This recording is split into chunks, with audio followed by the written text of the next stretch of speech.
Hi guys, good morning. Is it still a good morning? I don't know. It's not a good morning. It's already 12:30. Super late start of the day kasi medyo clingy si Zeb kanina sobra. Tapos yun hanggang sa nakatulog. Buti na lang nakanap siya. Pati kami ni Zach nag-nap. So ngayon lang kami nakalabas.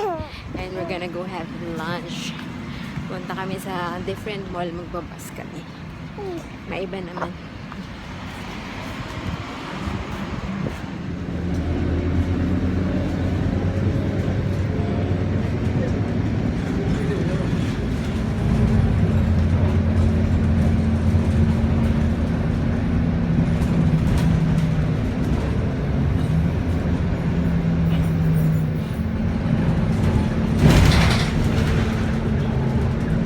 Here na sa 1KM Mall.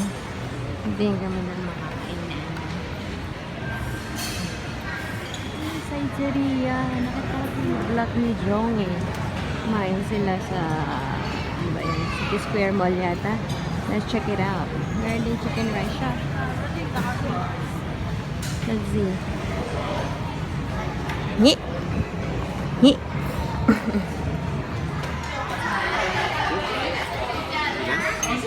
Okay. Wait lang, wait lang. Still hot, still hot. Yes, we're gonna eat. We're gonna eat again. So na kami, tapos na. And punta kami dito sa may parang garden area, parang outdoors. Malamang outdoor kasi garden eh. Yes! Okay, let's go. Sleepy boy ka na. Our lunch time.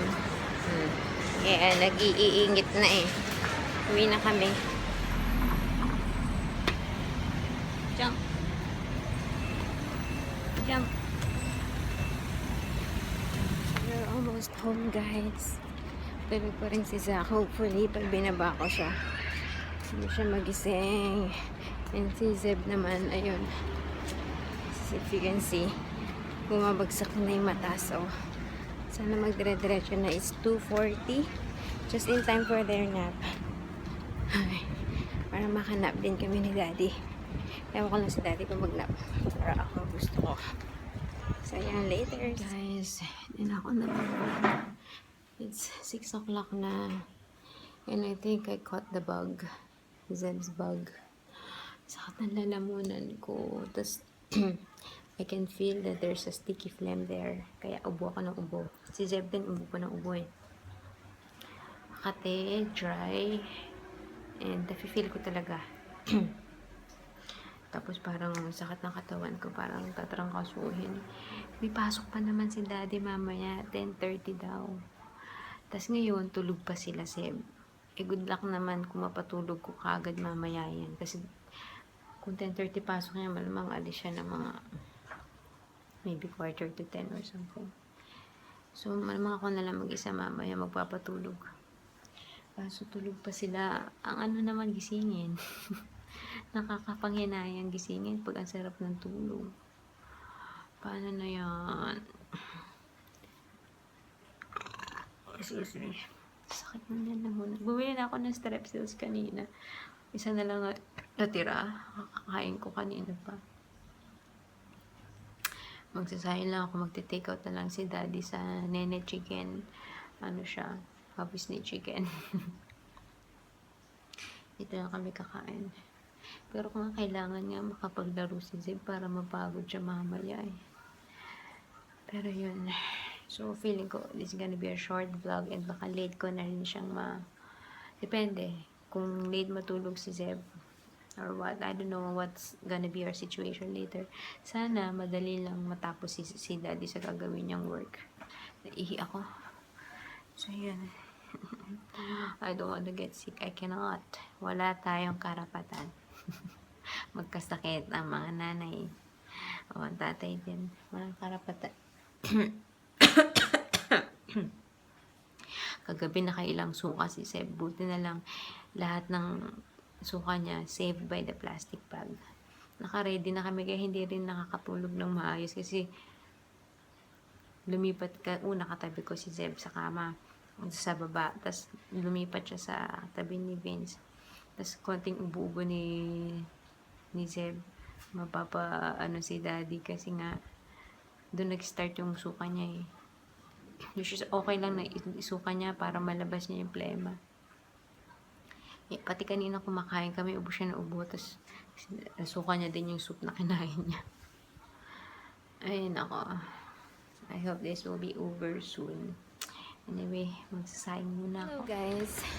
Hi, 7:50 na and I'm gonna go to Parkway to buy the nene chicken for dinner.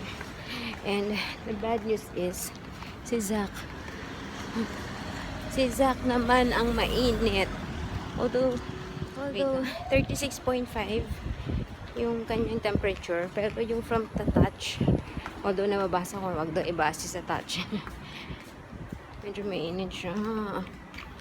Oo naman. O kaya si daddy tuloy pa rin sa pasok mamaya. Hindi pa sure hanggang what time. Si daddy tsaka si Zeb naglapunta na ng playground para mapagod si Zeb or ma-exert naman ng energy konti.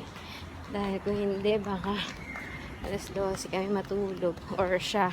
Ako lang. Baby, don't get sick please. Mas mahirap ang baby. Anyway, see you later. Almost home guys, and look who I bumped into. Ang plano ko pa naman, mauna na ako umuwi, kakain na ako.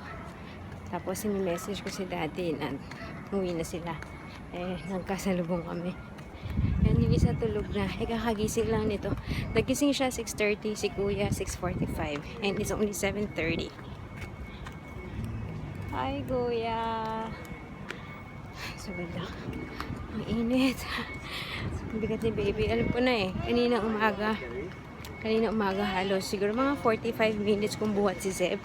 Kasi ayaw niya magbababa. Tapos, yes. I cannot carry you. How? Papabuhat na naman. So, kaya masakit ang katawan ko. Anyway, see you at home. Oh no, is this for real, Zach? Hindi ganun kainit itong hawak ko sa kanya, pero oh my gosh, bakit ka nag 38.3? Oh my gosh. I'm done with dinner. And hindi pa rin sure kung papasok si daddy or what. It's 8:20 na. And I'm just gonna say goodnight. Nai-stress ako. Oh my gosh. Hopefully, pumaling si Zach. Anyway, see you tomorrow guys. Bye. Thanks for watching.